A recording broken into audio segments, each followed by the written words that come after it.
ये वो लोग हैं जिनके घरों को जला दिया गया। पेट्रोल फेंक जरौना है। पेट्रोल फेंक दिया हाँ, ओढ़ना बिछौना सब फेंक देले हमें। घर में घुस के घर जराई देते है ना, मारत है ना घर में घुस के दारू पी पी। दोस्तों 20 घरों को जला दिया गया। 20 ऐसे घर जिनमें बड़े गरीब लोग रहते थे। छोटे छोटे बच्चों को भी मारा गया है, बड़े बड़े लोगों को भी मारा गया है। 2 तो ऐसे लोग हैं कि जिनके बचने की कोई उम्मीद ही नहीं। अगर वो बच गए तो कोई करिश्मा ही होगा। ये घटना है गोरखपुर के संत कबीर नगर की। संत कबीर नगर में होली का प्रोग्राम चल रहा था। कुछ लोग अपने घरों के आगे डीजे बजाकर डांस कर रहे थे, रंग खेल रहे थे एक दूसरे के साथ। वो आपस के ही लोग थे, अपने ही धर्म के लोग थे, एक ही धर्म के लोग थे, और वो होली का त्योहार मना रहे थे। इतने में कुछ दबंग लोग जो कि शराब के नशे में बिल्कुल मस्त लग रहे थे और बड़ी दूर दूर से न जाने कौन कौन सा नशा करके वहां पर पहुंच गए और उनसे कहने लगे। उनको देखकर गांव वालों ने डीजे बंद कर दिया। डीजे जब बंद हुआ तो वो गुस्से में आ गए और कहने लगे डीजे फिर से बजाओ और हमारी पसंद का गाना लगाओ। और उन्होंने एक वाहियात सा गाना गांव वालों से कहा कि आप ये वाला गाना बजाओ। गांव वालों से कहा कि ये वाला गाना बजाओ। गांव वालों ने मना कर दिया क्योंकि वो अपनी फैमिली के साथ त्योहार मना रहे थे, अपनी फैमिली के साथ डीजे पर गाने बजा रहे थे, तो वो क्यों बजाते। लेकिन इन दबंगों को उनकी ये बात इतनी बुरी लग गई कि इन्होंने गुस्से में आकर वहां मारपीट शुरू कर दी। जो भी इनके हाथ लगा उसे मारा पीटा। ना औरत को देखा, ना बच्चों को देखा, ना बड़ों को देखा। छोटे छोटे बच्चों को भी चोट लगी हुई है और इस घटना में 2 लोग गंभीर रूप से घायल हैं और अस्पताल में उनका इलाज चल रहा है। इसके बाद जब इनका इस बात से भी दिल नहीं भरा तो इन्होंने सुनिए क्या किया, आपकी रूह कांप जाएगी ये बात सुनकर। इन्होंने उनके घरों में भी आग लगा दी और आग इस तरह से लगाई कि 20 के 20 घर जलकर राख हो गए। यहाँ तक कि उनके घरों में जो राशन का सामान रखा था, आलू प्याज रखे थे, मसाले रखे थे, तेल रखा था, वो सब भी जलकर राख हो गया। 2 जाने तो सर एकदम कोनो उनकर होश नहीं है कि बचेंगे नहीं। हाँ कोनो की स्थिति सीरियस। साथ में हम राली है, हमारे बच्चे, हम खुद अपने गुथुगा से उठावत वाली देखल जा सर।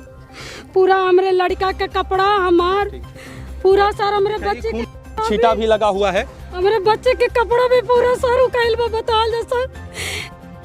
ये हो क्या रहा है।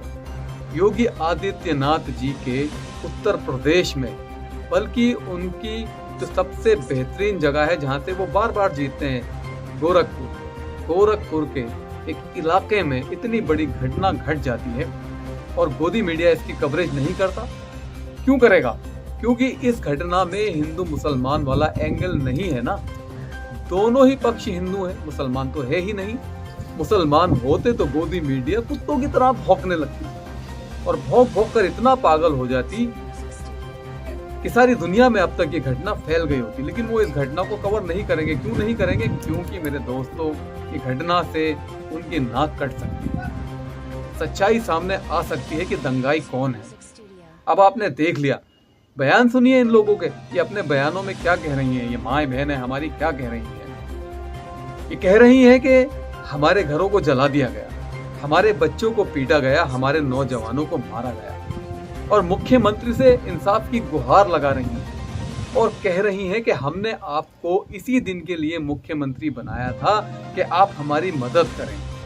अब जबकि ये लोग हम पर जुल्म कर रहे हैं, हमें परेशान कर रहे हैं, हमें सता रहे हैं, हमारे बच्चों को मार रहे हैं, हमारे घरों को आग लगा रहे हैं, तो मुख्यमंत्री जी आप कहाँ हैं? हमारी मदद कीजिए, हमारी मदद कीजिए। दोस्तों, मदद तो जब आएगी तब आएगी। फिलहाल इन लोगों की जिंदगी बर्बाद हो चुकी है, घर जल चुके हैं, बच्चों को चोटें लगी हैं, नौजवान किस कंडीशन में है वो आप देख ही रहे हैं इस वीडियो में। आगे जो कुछ भी होगा वो तो होगा ही, कानूनी कार्रवाई तो होगी और जरूर होगी। जिसने नाइंसाफी की है उसे पकड़ा भी जाएगा, सजा भी दी जाएगी। लेकिन ऐसी घटनाएं क्यों घट रही हैं और क्यों नहीं रुक रही हैं, इसके बारे में विचार करना है। आज हमारी सोच ऐसी क्यों हो गई है कि हमने गरीबों को सताना शुरू कर दिया है, परेशानों को मारना शुरू कर दिया है। नशा हम इतना करने लगे हैं कि हमें उस नशे में इंसानियत नजर ही नहीं आती। आखिर ये कब तक होता रहेगा मेरे दोस्तों? इसके लिए तो सभी को मिलजुल कर एक होकर आवाज उठानी पड़ेगी। जहां पर एक तरफ ऐलान किया जाता है कि होली का त्योहार सुकून और शांति के साथ मनाएंगे, वहीं पर ये घटनाएं घटती हैं। एक नहीं, दो नहीं, न जाने कितनी घटनाएं देश भर से निकलकर सामने आ रही हैं जिसमें बेकसूरों को मारा जा रहा है। और ये लोग इतनी बेरहमी से मारते हैं कि हैरानी होती है। वीडियो के अंत में मैं उत्तर प्रदेश के मुख्यमंत्री श्री योगी आदित्यनाथ जी से इतना ही कहना चाहूँगा कि ऐसी घटनाएं रुकनी चाहिए। आप कहते हैं ज़ीरो टॉलरेंस, तो ज़ीरो टॉलरेंस ही बनना चाहिए। घटना आपके संज्ञान में नहीं थी, हो गई, लेकिन अब इससे आगे आपका काम बनता है, आपकी जिम्मेदारी बनती है। तो दोस्तों, कैसा लगा वीडियो इजाज़त दीजिएगा, और मेरे दोस्तों कमेंट, लाइक और शेयर करना ना भूलिएगा। आपका दोस्त सलीम अहमद।